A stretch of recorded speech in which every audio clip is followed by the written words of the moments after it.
In 1979, American Motors made the deal that kept it alive. Renault would bring cash, modern front-wheel drive cars, and access to engineering AMC could no longer afford by itself. The partnership worked just well enough to make the ending hurt. It produced an award-winning compact, helped create the modern Jeep Cherokee, and gave AMC several more years. But it also placed the company's future in hands 3,000 miles away. When Renault changed direction in 1987, Chrysler bought the entire company. It kept Jeep, kept the factories, and let the American Motors name disappear. That ending fit AMC's history in one cruel way. American Motors had been created to prove that a smaller company could survive Detroit's giants. It spent 33 years finding spaces General Motors, Ford, and Chrysler had overlooked. In the end, its most valuable discovery became the reason one of those giants bought it. American Motors began in 1954 when Nash Kelvinator and Hudson combined. At the time, it was the largest corporate merger in American history. Nash president George Mason believed the surviving independent automakers needed scale before the big three made survival impossible. His larger plan included Packard and Studebaker, but Mason died only months after AMC was formed. The four-company empire never happened. His successor, George Romney, chose a narrower strategy. Instead of matching Detroit model for model, AMC concentrated on efficient compact cars under the Rambler name. The timing was excellent. A recession, growing traffic, and rising interest in economy made the Rambler feel practical rather than cheap. AMC briefly became the sharp alternative to the chrome, tail fins, and bulk offered elsewhere. That success established the company's best habit. AMC could not outspend the big three, so it tried to arrive first in neglected corners of the market. The habit produced some unforgettable cars. The Javelin and two-seat AMX challenged the pony car establishment. The shortened Hornet became the Gremlin in 1970, putting AMC into the domestic subcompact market before Ford's Pinto and Chevrolet's Vega reached showrooms.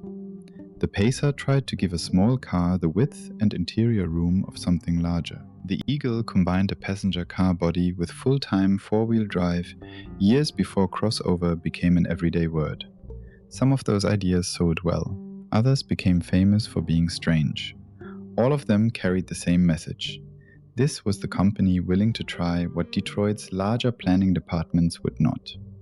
That willingness created unusually loyal owners. An AMC showroom could hold a practical Hornet wagon, a V8 Javelin, a glass-heavy Pacer, and a CJ that looked ready to leave the pavement.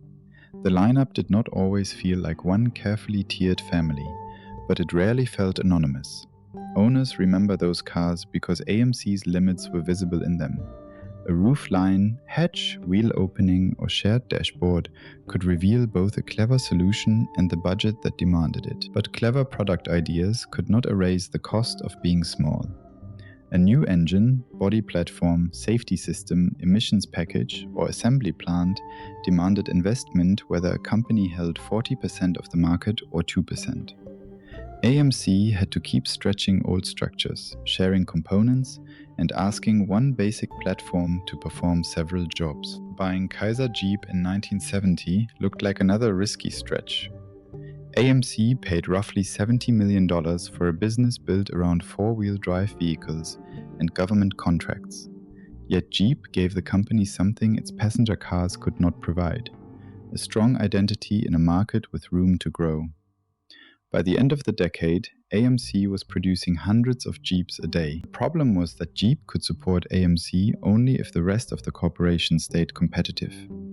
By the late 1970s, the Hornet-based family of cars was aging, Pacer demand had disappointed, and imported compacts were becoming stronger.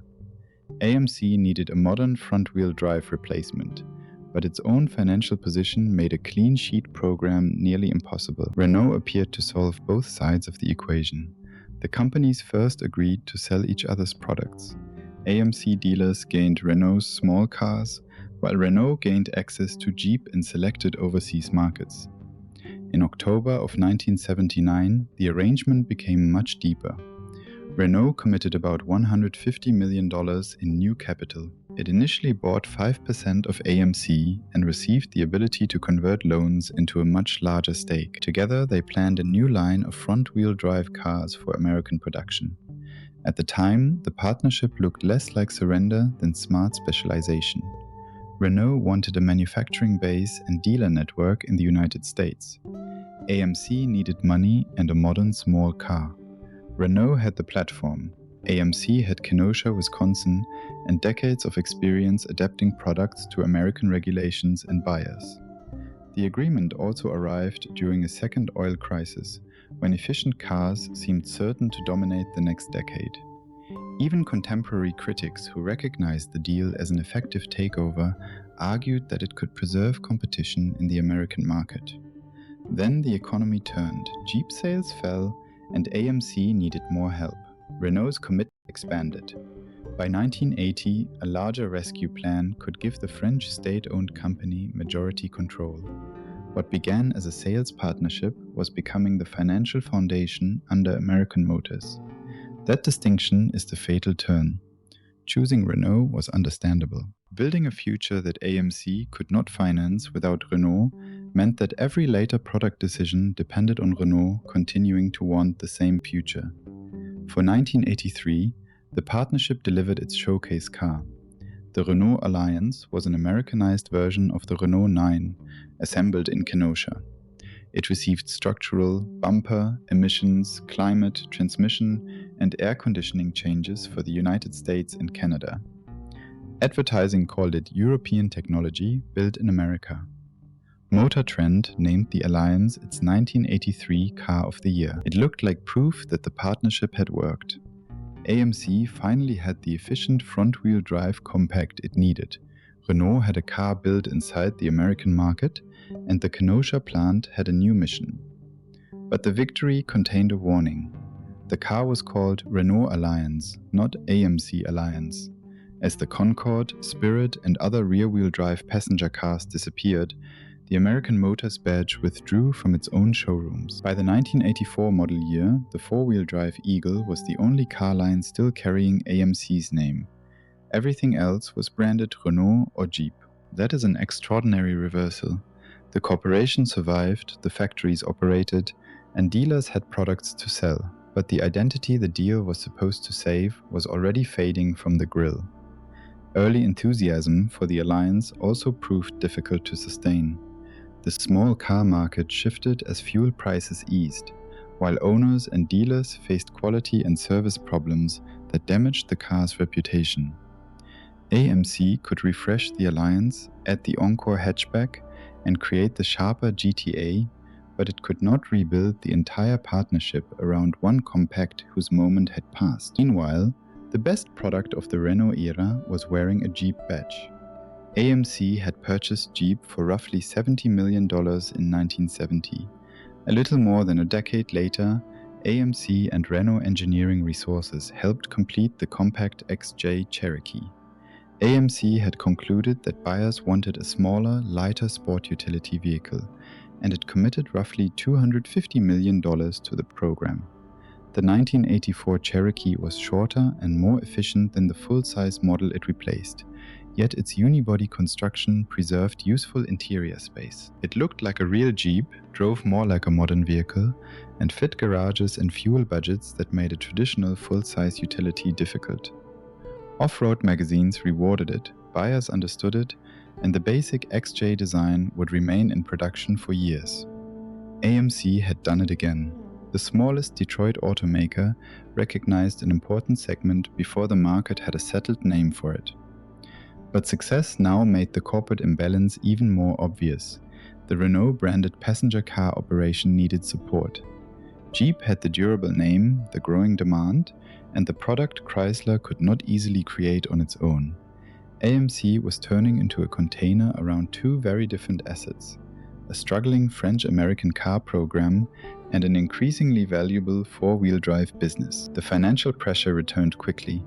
AMC reported its first full-year profit since 1979 for 1984, then suffered a second quarter loss of more than $70 million in 1985.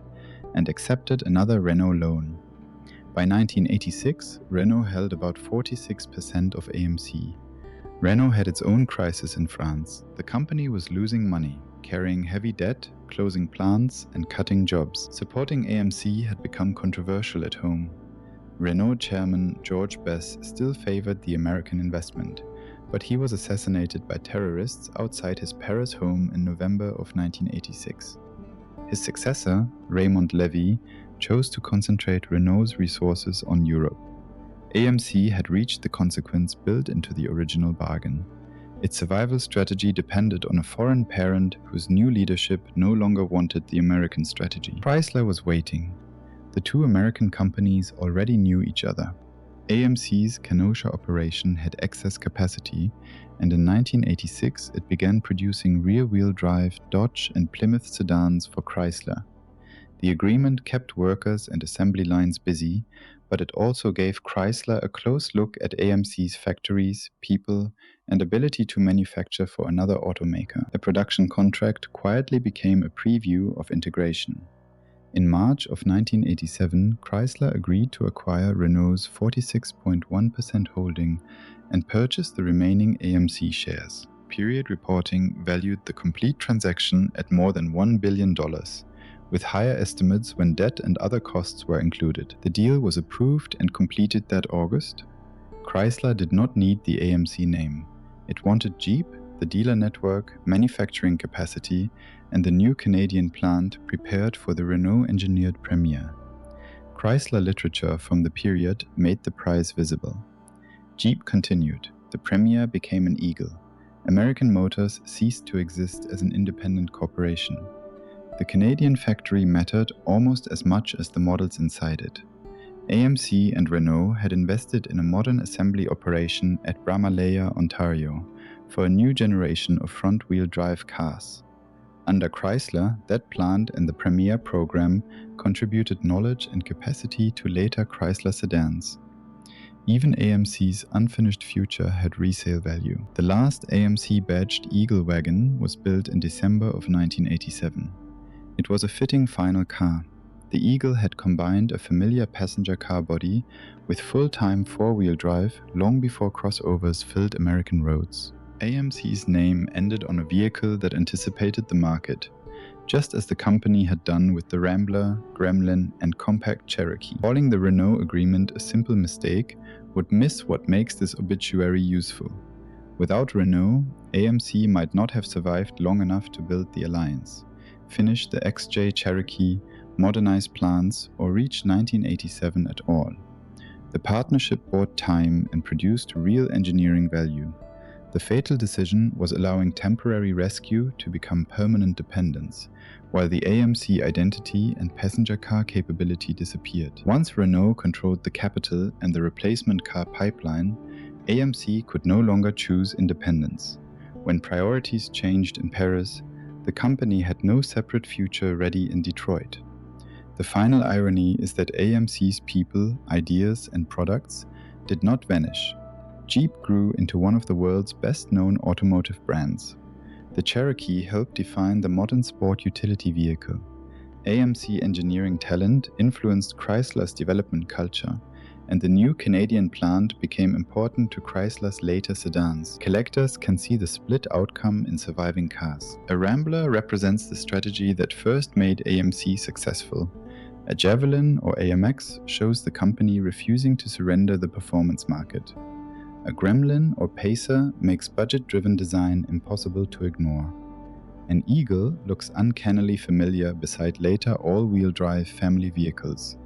And an XJ Cherokee still carries the shape of the asset Chrysler considered worth buying. The corporation died, but its best decisions kept earning money for the company that bought it. AMC spent 33 years proving that a small automaker could see around corners. It saw the compact, the subcompact, the crossover, and the compact sport utility before larger rivals fully committed. What it could not overcome was the capital required to turn repeated foresight into lasting independence. If you could bring back one AMC product line, would it be the AMX, the Eagle, the Gremlin, or something else? Renault kept American Motors alive long enough to build its most valuable future. Chrysler bought that future, kept Jeep, and closed the book on the name that had imagined it.